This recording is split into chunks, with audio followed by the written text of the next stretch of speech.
De regreso a las sendas antiguas. Shalom para todos, sean ustedes bienvenidos nuevamente a este su canal de regreso a las sendas antiguas. Hoy vamos a continuar con un tema, el tema número 15, y este tema tiene que ver con Pablo. Vamos a ver que Pablo, primero que todo, Pablo, como hemos dicho anteriormente, Pablo fue un gentil convertido al judaísmo y luego se convirtió en una persona resentida y habló en contra del judaísmo. Es algo que hay que ver de la historia de él, que narran un grupo de judíos que eran seguidores de Jesús, que estaban dentro del gran grupo de los que se llamaban nazarenos, que identificamos como los ebionitas. Pero ellos sí conocían la historia de Pablo y es una historia que no está en ninguna parte del Nuevo Testamento y no se narra nada acerca de sus antepasados. En fin, vamos hoy a ver que Pablo tenía un problema. Pablo tenía un problema psicológico y Pablo tenía un dilema espiritual. Muchas veces y en muchos escritos de Pablo, especialmente cuando él menciona apariciones de Jesús a él, hay que tomarlas con mucha duda, porque Pablo era un soñador. Y el tema, por ejemplo, del camino a Damasco, donde supuestamente Jesús se le apareció, pero vemos que él no vio ninguna figura, no vio ningún rostro. Lo que escuchó fue una voz. Y sabemos que Pablo tenía un problema también físico. Muchos estudiosos han identificado como que él tenía epilepsia o algo por el estilo. En fin, era una persona de pronto que tenía sus problemas. Pero hoy vamos a enfocarnos en el tema del problema psicológico y el dilema espiritual de Pablo. Los invito a que vayan a sus Biblias y vamos al libro de Romanos capítulo 7, versículos 17 a el capítulo 8, versículo 1. Y vamos a seguir al pie de la letra de lo que está escrito para que ustedes mismos se puedan dar cuenta, si es que no se han dado cuenta ya o nunca tuvieron la oportunidad de profundizar en esta parte del texto de Romanos. Aquí Pablo se está quejando, pero también está buscando una salida. Entonces vamos a ver qué dice Romanos 17, 17. De manera que yo no soy yo quien hace aquello, como quiera usted interpretarlo. Dice, de manera que ya no soy yo quien hace aquello, o sea, yo ya no lo hago, sino el pecado que mora en mí. Como usted puede entender lo que yo estoy diciendo, Pablo como que se está apartando del pecado, pero al mismo tiempo él sabe que el pecado es el resultado de sus acciones, porque el pecado por sí en sí no existe, el pecado no es un ente.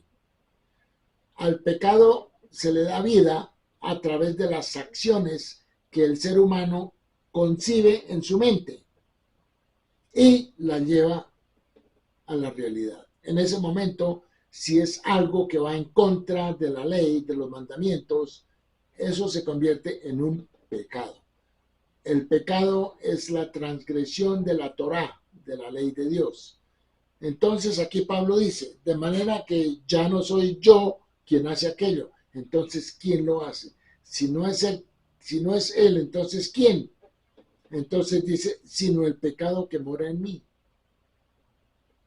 Yo digo, una persona que piensa así, obviamente debe consultar un psicólogo. Porque usted mismo se pone a pensar en eso. Y sigue, eso dice el versículo 17 del capítulo 7. Continuamos con el versículo 18. Dice, y yo sé que en mí, esto es, en mi carne, no mora el bien.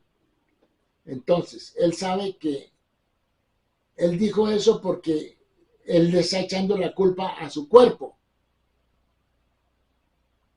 Dice, en mi carne no mora el bien, porque el querer el bien está en mí, pero no el hacerlo.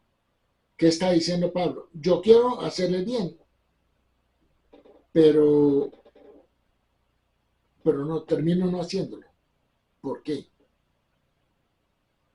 Usted puede querer hacer el bien, pero si usted no trata de hacer el bien, si no hace lo contrario, entonces así usted quiere hacer el bien, usted termina haciendo algo malo.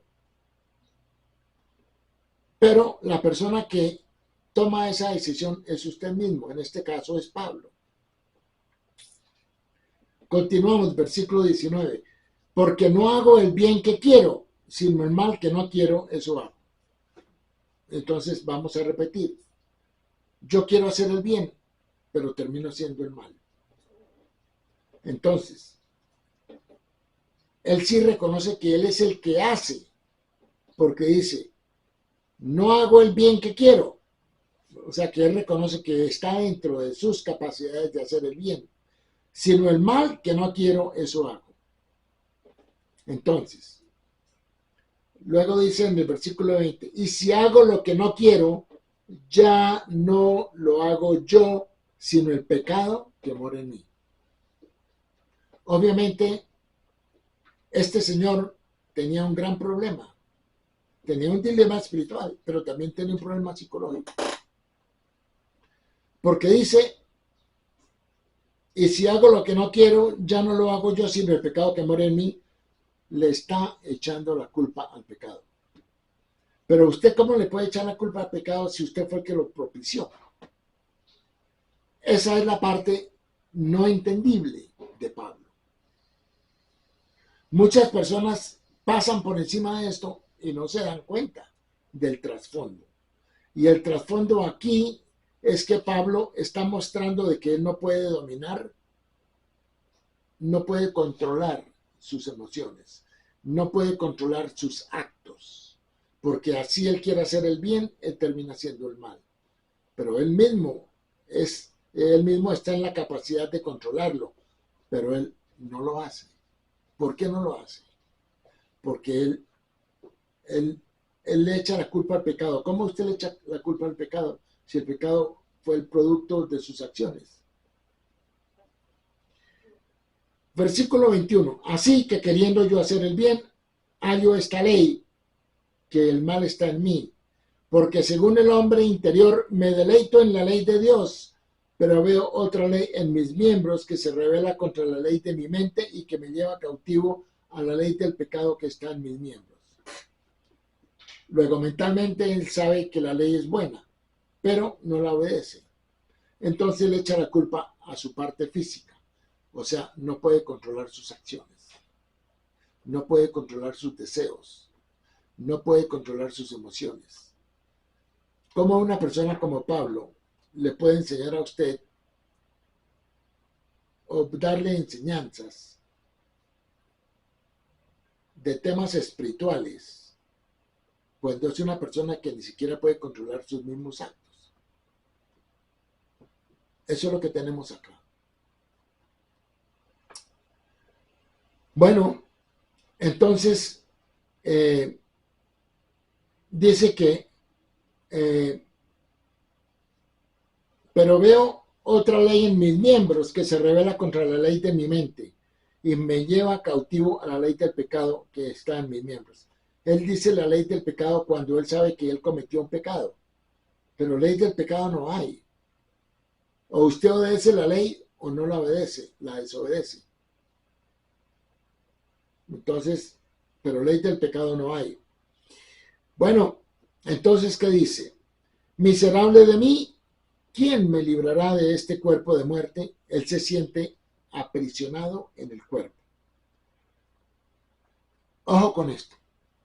Ese concepto de que una persona se sienta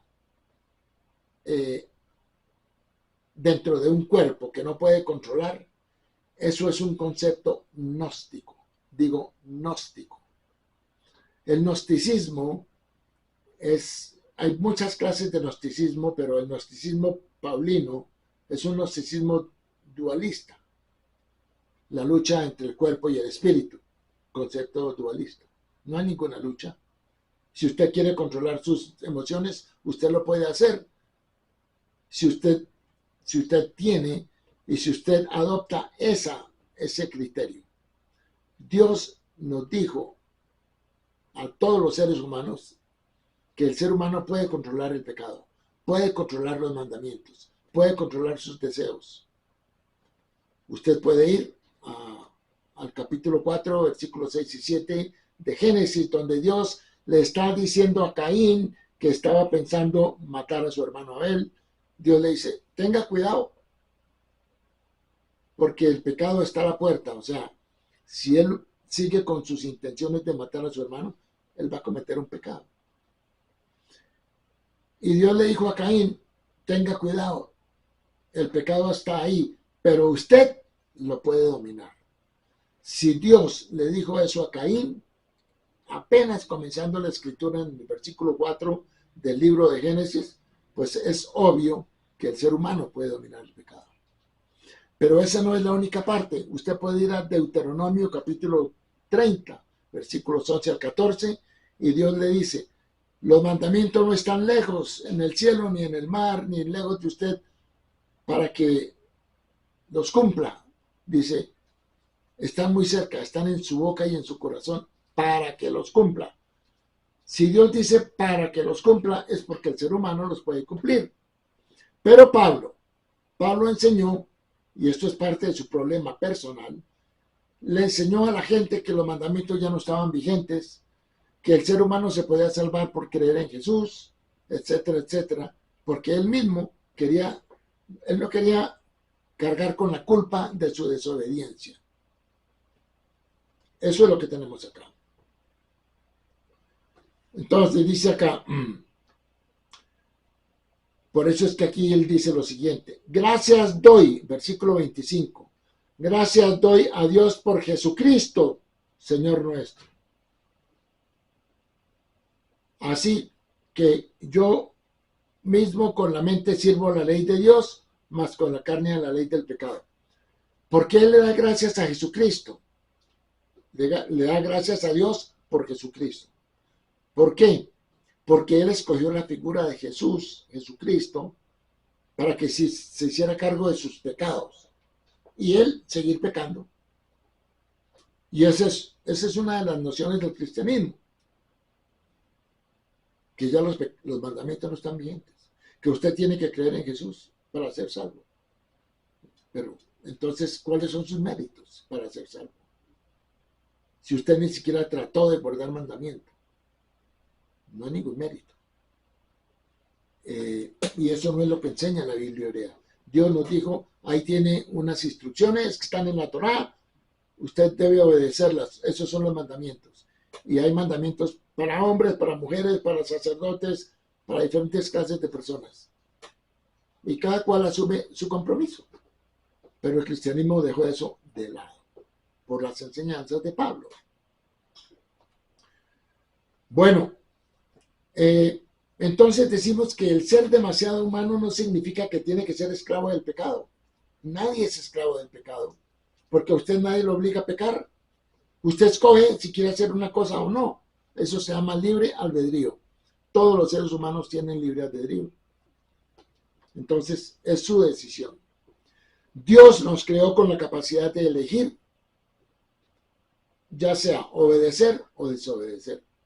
Sobre eso vamos a ser juzgados, sobre nuestro nivel de obediencia, ¿sí? Porque es a través de la obediencia que una persona se justifica. Luego la justificación viene por obras. Eso no es para que se quede en la cabeza, sin hacer nada. Nadie nos obliga ni a obedecer ni a desobedecer. Y eso es verdad. Entonces, Pablo tenía un problema porque él no podía controlar sus mismos deseos. El conocimiento es más importante que la imaginación y las emociones. ¿Por qué? Porque una persona peca cuando su imaginación y sus emociones son mayores y lo sobrecogen a él más que su conocimiento de saber que eso no lo debía hacer. Entonces, el conocimiento es más importante, porque usted sabe qué debe hacer y qué no debe hacer. Pero si usted le da mucha importancia a su imaginación y a sus emociones, eso puede conllevar a que termine desobedeciendo. Pablo tiene conocimiento, pero se siente incapaz de dominar sus emociones. Listo. Pablo desobedece y le carga la culpa al pecado. Imagínense, le echa la culpa al pecado. Si cuando vayamos a ser juzgados,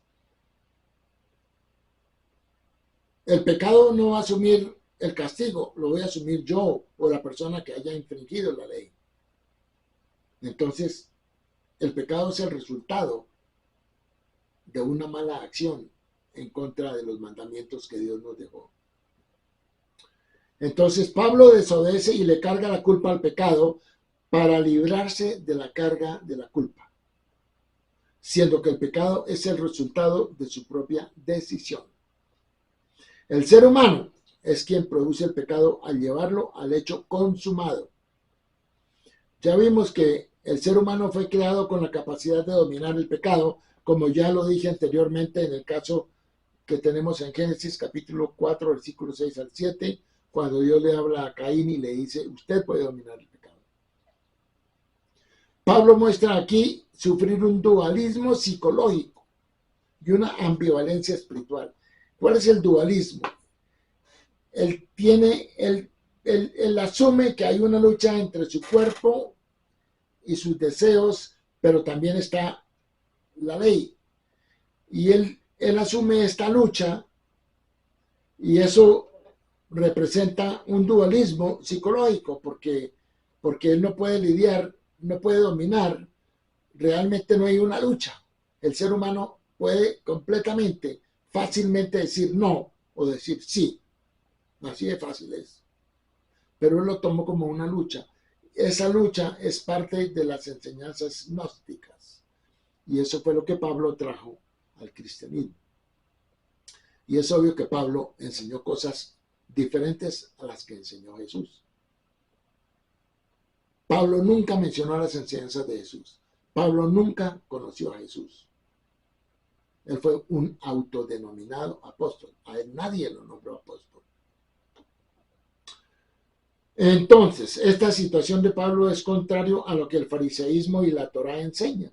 Si Pablo decía que era fariseo, un fariseo sabía que si él pecaba, él podía ir y arrepentirse y volver y regresar al camino correcto.